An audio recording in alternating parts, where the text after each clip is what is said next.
Bonjour tout le monde. On va donc continuer par cette deuxième et dernière partie de concours d'accès au Centre régional des métiers de l'éducation et de la formation, session janvier 2018, pour l'épreuve des mathématiques. Alors, on est arrivé à la question 11.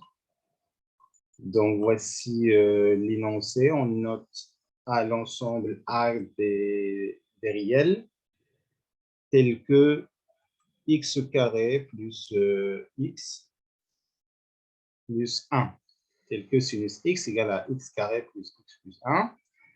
Alors, quel est l'item correct ou bien quelle est la proposition correcte parmi ces propositions? Alors, arrêtez la vidéo pour faire le tour de la question. Alors, pour ma part, alors voilà la piste peut-être qui va être intéressante pour un examen oral. Alors, comment je vois les choses? Trois approches. La première, c'est que je vais voir cet ensemble comme intersection de deux graphiques des fonctions suivantes, à savoir la fonction sinus x et la fonction trigonométrique sinus x et la fonction polynomiale x carré plus x plus 1. Et donc, les points d'intersection vérifient bien cette égalité. C'est d'ailleurs l'interprétation graphique de cette égalité. Je pourrais également, par une deuxième approche, voir les choses de cette manière, c'est-à-dire sinus de x moins x carré moins x moins 1 égale à 0. Et donc, je vais me ramener à écrire cette expression sur la forme f de x égale à 0. Et donc, il s'agit bien de la recherche de points d'intersection, d'éventuels points d'intersection de la fonction en question avec l'axe des abscisses. Et par une troisième approche, je vais vous proposer bien évidemment l'approche algébrique pour prouver que le bon item, c'est celui-là. Alors, voilà pour la première proposition. Alors, j'ai tracé la fonction x carré plus x plus 1 moins sinus x. Je vois qu'il n'y a aucun point d'intersection avec l'axe des x. J'ai également, par la première approche, tracé séparément ces deux graphiques et on peut bien constater logiquement qu'il n'y a pas de point d'intersection.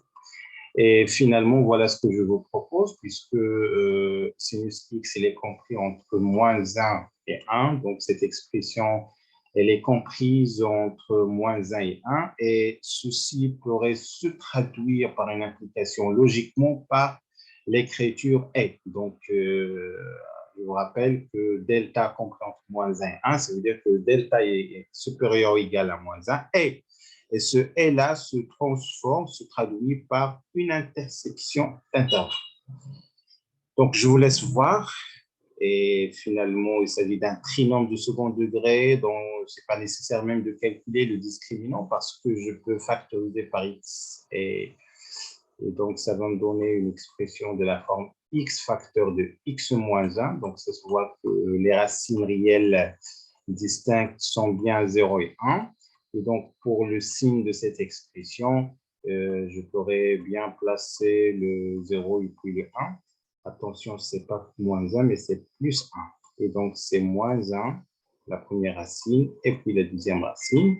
Et ensuite, le signe de A à l'extérieur des deux racines, ça me donne que l'intervalle cherché est moins 1, 0 fermé, sauf que 0 et moins 1, vous voyez, qui ne satisfait pas l'équation en question. Finalement, mon A, il est inclus dans l'intervalle ouvert 0,1.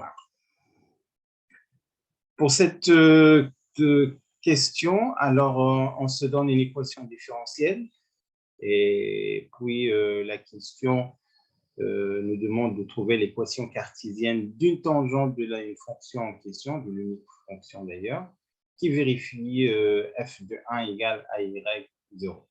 Alors, ce n'est pas du tout difficile parce qu'on sait qu'en général, l'équation cartésienne d'une asymptote, plutôt d'une tangente, on a un point x0, c'est f' de x0, facteur de x moins x0 plus f de x0. Alors, notre x0 ici, c'est 1, et l'image de f de x0, c'est bien y0. Donc, je remplace, je trouve f' de 1, x moins 1 plus y0. Mais je vais faire un petit retour à l'équation différentielle proposée. Je vais prendre x égale à 1. Donc, ce qui me permet de trouver l'expression de f' de 1. Donc, je vais trouver que f' de 1 égale à 1 demi à 1 moins y0. Finalement, je remplace pour trouver la bonne réponse. Question 13. Toujours pour cette famille de tangentes. C'est une famille, regardez, puisque y0, il parcourt R. Alors, la question, on a une famille, un faisceau de droites, si vous voulez, et lorsqu'on varie y0, alors on aura des droites. Alors, la question classique qui se pose, quel est l'ensemble de ces tangentes lorsque y0 varie parmi les états suivants, on va choisir un, mais je vais quand même vous proposer une chose, c'est que la bonne réponse sont concurrentes, toutes les droites sont concurrentes au point B. Alors, puisqu'on est dans un concours et la question de rédaction n'est pas posée, alors je vous suggère toujours de ramener ces outils de géométrie pour tracer très rapidement de droite et conclure quel est le point d'intersection tout simplement. Ici, j'ai même utilisé un logiciel de géométrie dynamique avec un curseur. Avec un curseur, regardez, c'est-à-dire un curseur, c'est-à-dire un paramètre qui me permet de changer la valeur de y0, hein, de chercher la valeur de y0. Et donc, quand je fais varier ce bouton-là, les valeurs de y0 changent.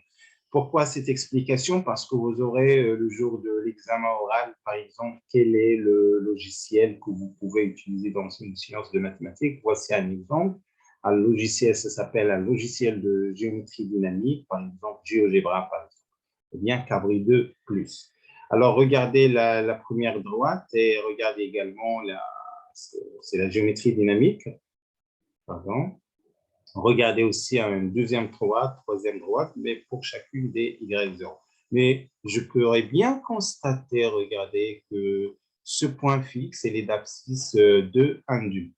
Et donc, voilà, je peux conjecturer très rapidement et gagner du temps si je trace tout simplement de droite pour conclure. Pour les amateurs de la rédaction, voici l'expression algébrique. Alors, je vais diviser par y0, puis je vais tendre le y0 vers l'infini pour trouver que x égale à 2 d'une part, et d'autre part, je vais revenir à cette équation de d'une part pour remplacer x par 2 et finalement trouver que y égale à 1 demi. Question 14, on se donne la fonction définie par 0x exponentielle moins t carré dt. Alors, cette fonction, est-ce qu'elle est croissante, bornée, paire, ou bien est-ce qu'elle est positive? Alors, il m'a attiré très rapidement cette proposition.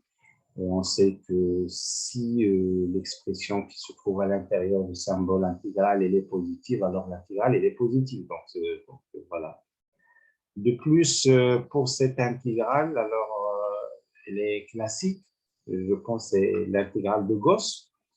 Et on nous demande ici, à travers cette fonction g de x dans l'équation, de trouver quelle est la bonne réponse. Alors, c'est celle-là. Et je vais encore détailler. Voilà pour le détail. Tout d'abord, j'ai fait un petit rappel pour ce type de fonction définie par une fonction définie par une intégrale, mais il y a un paramètre. Comment la dériver? Voilà donc l'expression. Vous pouvez la lire à tête reposée. Et vous pouvez l'appliquer. Je rappelle également que cette intégrale s'appelle, c'est l'une des classiques, ça s'appelle l'intégrale de Gauss.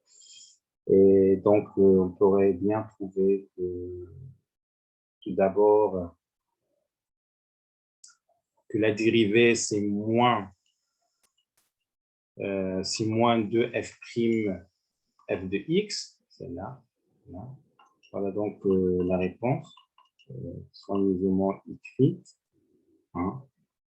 Et voilà aussi, regardez, la valeur même à 1 infini. Donc, ça pourrait être un outil, un support pour travailler de deux, trois situations. Je vous laisse voir. Je vous ai proposé en fait 3 méthodes. Voilà la deuxième pour prouver que cette intégrale, c'est racine de pi sur 2. Et voilà une deuxième méthode par un encadrement. Arrêtez la vidéo pour la voir. Je vous propose également troisième méthode par passage aux coordonnées polaires. On va toujours trouver que cette intégrale moins l'infini plus l'infini ou l'exponentielle moins x carré de x. Ce qui nous perd, c'est 2 fois 0 plus l'infini, l'exponentielle moins x carré de x égale racine de pi sur 2. Et donc, 3 méthodes pour travailler ceci. Question 17. Alors, je vais attaquer directement la réponse que faites la question. Question 17. Pour toute x comprise strictement entre 0 et pi demi,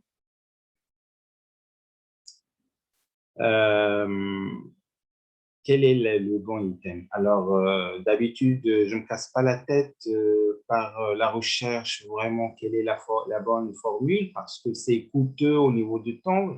Dans un concours, il y a d'autres questions peut-être. Alors, d'habitude, je donne une valeur à x et puis je calcule chacun des termes dans l'espoir de trouver la bonne réponse. C'est une astuce. Hein. Mais il m'a tiré cette proposition parce que je sais que sinus de pi demi sur 2, c'est cosinus de x et voilà, donc c'est celle-là. Peut-être je vais rédiger la réponse. Oui, voilà. Alors, je vous laisse voir. Donc, d'une part, je vais utiliser la formule principale de la trigonométrie, à savoir cosinus delta au carré plus sin delta carré égale à 1. Et également l'expression de sinus de x, c'est 2 fois sinus x cosinus x. Donc, finalement, je vais trouver ceci. Pour cette question de somme, voilà ce que je vous propose. Donc, on ne va pas vraiment perdre de temps à chercher quelle est la bonne réponse. Alors, pour moi, qu'est-ce que j'ai fait? J'ai donné, en fait, j'ai pris un n égale à 1. Bah, ça ne m'a pas donné grand-chose parce que toutes les formules sont correctes. Alors, j'ai passé au k égale à n égale à 2. Et comme ça, j'ai trouvé la bonne réponse. K n égale à 2, ça veut dire que je vais garder la somme depuis k égale à 0 et k égale à 1. En fait, pardon. Alors, pour n appartient à 2, donc oui, c'est 0 et c'est 1. Voilà. Je vais remplacer n par 2 par ces deux formules. Je vais trouver quelle est la bonne réponse. Hein.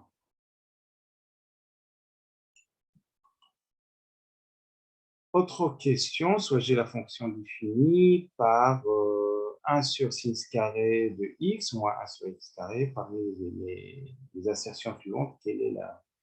Alors, voilà. Pour celle-là, je suis sûr que ça marche. On a une fonction qui est continue, hein, donc il est borné, tout simplement. Hein.